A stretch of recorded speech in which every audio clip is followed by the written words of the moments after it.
Boa tarde, meus alunos queridos do 9º ano do Colégio Objetivo de Inhandeara. Aqui é a professora Carol. Vamos iniciar a nossa aula de redação com as correções das atividades que foram pedidas para vocês realizarem a semana passada. Vamos fazer as correções e depois eu vou explicar o que vocês farão para a próxima semana. Eu acho que assim está funcionando bem. Nós fazemos as atividades, na próxima semana eu faço a correção. Assim nada vai acumulando. E caso vocês tenham dúvidas, vocês podem enviar para mim no grupo, no privado, que eu vou, na medida do possível, dependendo do horário, eu vou tirando as dúvidas. Se não tirar no momento que vocês me enviam, com certeza eu vou enviar. Não deixo de responder para ninguém. Vamos iniciar hoje, então. Nós começamos a apostila do segundo bimestre com o módulo 3, informação, onde nós estamos vendo a unidade de informação, prescrição e orientação, certo? Então, aqui, na etapa individual, vocês tinham que utilizar apenas linguagem verbal, ou seja, texto escrito, como pede aqui. E vocês deveriam se lembrar que para redigir uma instrução, você pode usar o verbo no imperativo, ok? Vocês já aprenderam o texto instrutivo em anos anteriores. Você pode usar o verbo ou no imperativo ou no infinitivo, não pode ficar trocando. Se você optar por um, você tem que ir com ele até o final. Então, você tem que manter uma única forma verbal e aí você tinha que aqui fazer o texto instrutivo, se achasse necessário que você separasse as etapas. Era para você instruir uma pessoa a arrumar a mesa para o almoço. Então aqui não há uma resposta, cada um deve ter feito da sua maneira e aí nós vamos fazer a socialização assim que retornarmos, porque são respostas diversas, há várias possibilidades. Sendo assim, nós vamos para a página 4, que vocês deveriam organizar aqui. Isso tudo, pessoal, é para prepará-los para a redação. Às vezes vocês não entendem muito o objetivo da atividade, mas tudo tem um porquê, tá? Vocês vão ver que vocês vão ter aqui um raciocínio lógico, da questão temporal, que é justamente na redação. Você tem que ter essa ordem temporal para organizar as situações que serão trabalhadas no decorrer do seu texto. Então, olha só, aqui foi pedido para que vocês separassem as imagens de cada sequência, ok? Então, vou falar para vocês a sequência temporal que se espera, que vocês devem ter colocado aqui. Então, olha lá, o homem envelhecendo. Então, espera-se que vocês tenham colocado a sequência A, H e E. Então, espera-se que vocês tenham colocado A, H e E, que é a pessoa envelhecendo gradativamente. O crocodilo crescendo, a sequência G, B e D. Então, olha, a sequência G, B e D, do menor para o maior, ok? Depois, a banana sendo consumida, a ordem I, C e F, certo? Então, aí, pessoal, é provável que vocês tenham organizado a sequência da esquerda para a direita, que é o quê? É a direção da escrita. Mas nada impede que algumas pessoas tenham organizado de maneira original, de cima para baixo, na diagonal, ou até da direita para a esquerda, ok? Essas são opções possíveis, não devem ser encaradas como erros. Mesmo porque esse teste ele não busca verificar originalidade, ele busca constatar a maneira mais frequente de organizar sequências temporais pelo falante, pelos falantes de diferentes idiomas, com diferentes escritas. Então, nós vamos trabalhar isso aí. Então, como nós escrevemos assim, da esquerda para a direita, é natural que ao organizar a sequência vocês tenham feito nessa ordem. Agora, vocês vão para a página 5, que pedia para vocês observarem, etapa em pequenos grupos. Ali tem problema, e aí vem ali a questão 3. Observe a maneira como gesticula a pessoa nas duas fotos. Aqui era para vocês observarem como gesticula. Em uma das fotos a pessoa está falando sobre um fato passado que já ocorreu. Em outra está fazendo referência a um fato futuro que ainda não aconteceu. Você imagina que ela esteja falando sobre um fato passado na foto, sobre um fato futuro na foto, ok? Então, gente, nesse caso aqui em específico, não há uma resposta certa ou errada, né? Qual é a tendência, né, dos falantes de português? É considerar que a pessoa fala do passado na foto B, né? Aponta o dedo para trás, aqui, né? E do futuro na foto A, que aponta para frente. É a tendência, mas não é uma obrigatoriedade. Então, aí nós teríamos que registrar a porcentagem dos alunos que optaram pelo passado na B e o presente e o futuro na A. Mas como não há essa possibilidade, vocês podem deixar registrado o que vocês acham, tá? Depois nós temos um problema, certo? Infelizmente, são muitas etapas em grupos que nós não temos condições de realizar em grupos, mas nós vamos adaptando, certo? Quando algo não está acontecendo como deveria, nós podemos afirmar que ocorre um problema, né, pessoal? Um problema. Então, olha lá. O que é? O que deveria ser? E aqui nós temos problema. Então, vamos lá.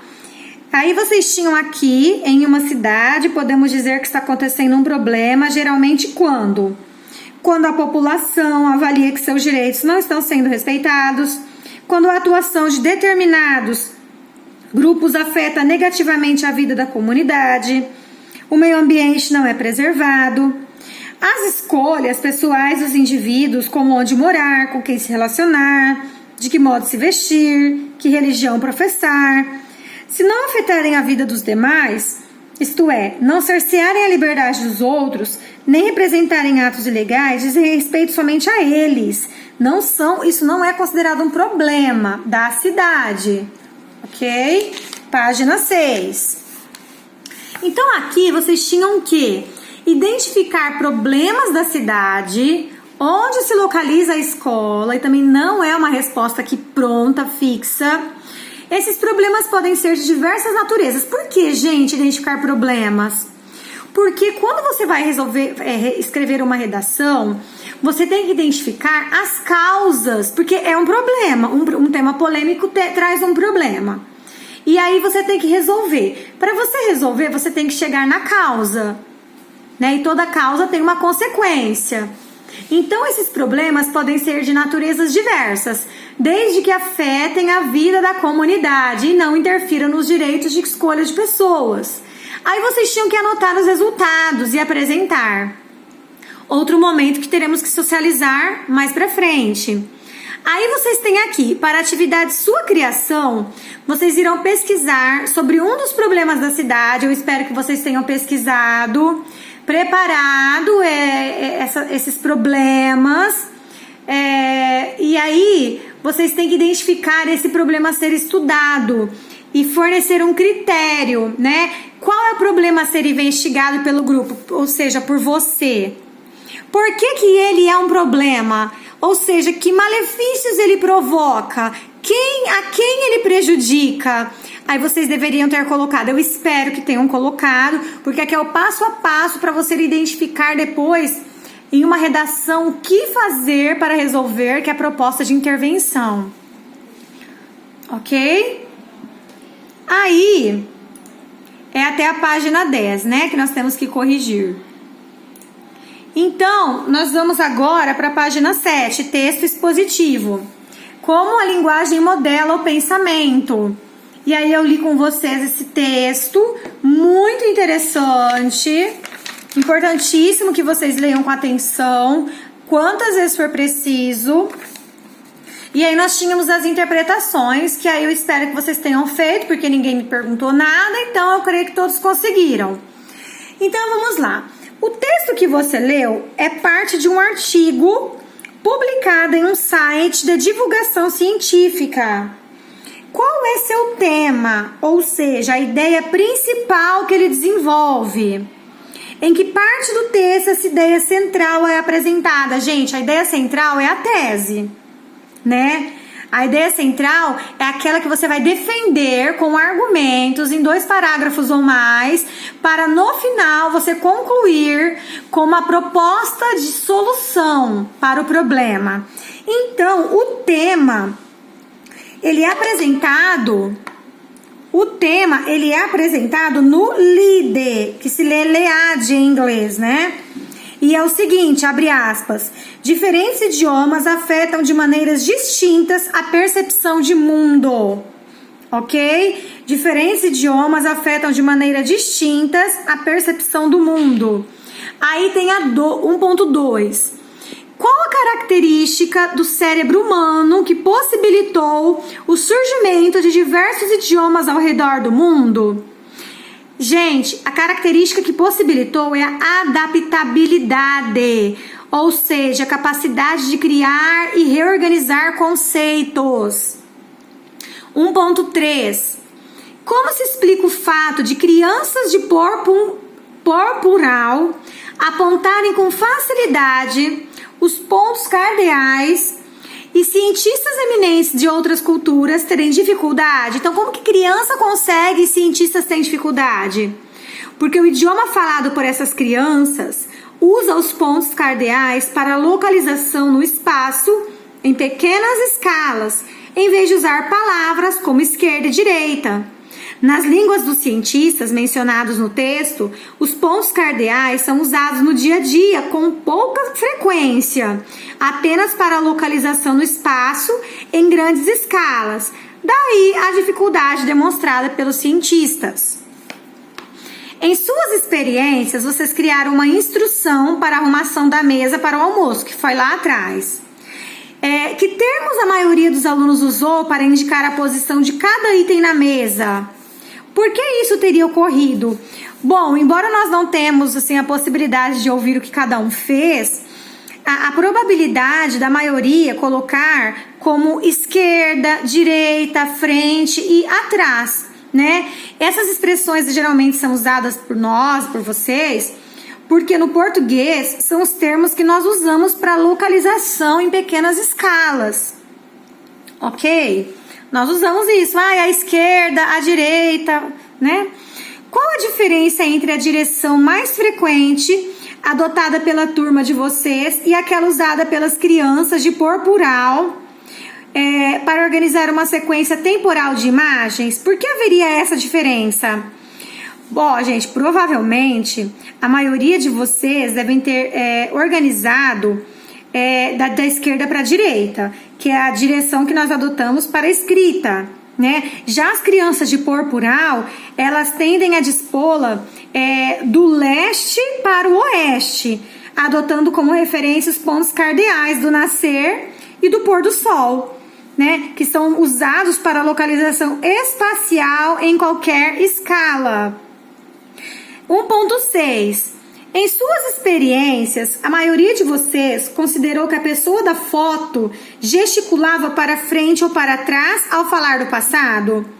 Os falantes de qual idioma tendem a dar uma resposta diferente e por quê?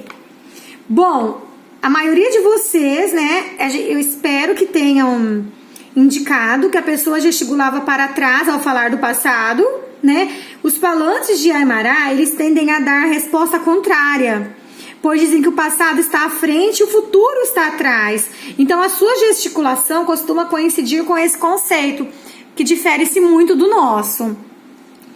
1.7. Deixa eu subir aqui. Aí. Se dissermos simplesmente cair, fugiram ou choveu, transmitiremos ao nosso interlocutor se o fato acabou de ocorrer, se aconteceu ontem ou em um passado remoto. Em caso negativo, como costumamos transmitir essa informação? Gente, se o fato acabou de ocorrer, se aconteceu ontem ou em um passado remoto, não. Para transmitir essa informação, nós usamos advérbios de tempo, tá? E aí, nós vamos para a página 10, que finaliza nossas correções. Se quem fala é homem ou mulher, né? Também não. Em caso negativo, como costumamos transmitir essas informações? Para transmitir essas informações na nossa língua, nós usamos pronomes pessoais ou outros termos que têm flexão de gênero, né? Ele, ela. Se falamos de nós mesmos ou de algo que ocorreu sem que qualquer agente tivesse praticado a ação, né? Como costumamos transmitir essa informação? É uma questão, acho que a Fer vai fazer com vocês, mas sim, a forma verbal cair corresponde a eu, porque se eu falo cair, não pode ser você. Eu falo eu caí, né? Que é a primeira pessoa do singular. Fugiram corresponde a quem? Terceira pessoa do plural. Choveu, verbo impessoal, ok? A 1.8 é da Fer, tá? E a 1.9 estão apresentados conjuntos de elementos. Numa rápida olhada, sem contar, você pode dizer exatamente quantos elementos há em quais conjuntos? Quantos elementos você tem aqui no A, no B? Olhar rapidamente. Isso, gente, é um teste de percepção numérica direta dos humanos, né? Sem contar ou usar outra estratégia. Revelam que raras vezes se identifica apenas pelo sentido visual, né? Em uma quantidade maior do que 4. É bastante provável que quando vocês fizeram isso, vocês responderam a questão seguindo a orientação, sem contar dos que tiveram menos elementos, certo? Então, eu acho, talvez assim, o que vocês mais tenham conseguido é o item A, o B e o C, que é os que possuem menos elementos. Os próximos já precisam parar para contar. Ok? Pessoal, aí terminou a nossa correção. Vocês farão para mim, para a próxima aula, na página 11, fala os números. Aí vocês têm que ler muita coisa de interpretação, tá? Infográficos também nós já estudamos, tá? Que traz, assim, interpretações de diferentes textos, como vocês podem observar aqui. É muita questão de raciocínio. Depois vocês vão ler a língua de Darwin, tá? Aí, com base no texto, vocês vão preencher essa tabela, tudo bem? Definições, manifestações da língua, tudo bem? Aí vocês vão fazendo os exercícios que eu vou passar, né? Até a página 16. A hora que começar a definição, não precisa mais, tudo bem? Vai ficar para a próxima aula a parte de definição. Então, por hoje é só. Eu espero que vocês tenham conseguido acompanhar a correção bem. Espero que vocês estejam acessando as videoaulas. Eu estou fazendo todas com muito carinho, né? E acompanhando as visualizações. Não deixem o aprendizado, né, ser prejudicado. Vamos dar o nosso melhor em qualquer que seja a situação. Qualquer dúvida, estou à disposição. Fiquem com Deus e até quinta na aula de literatura.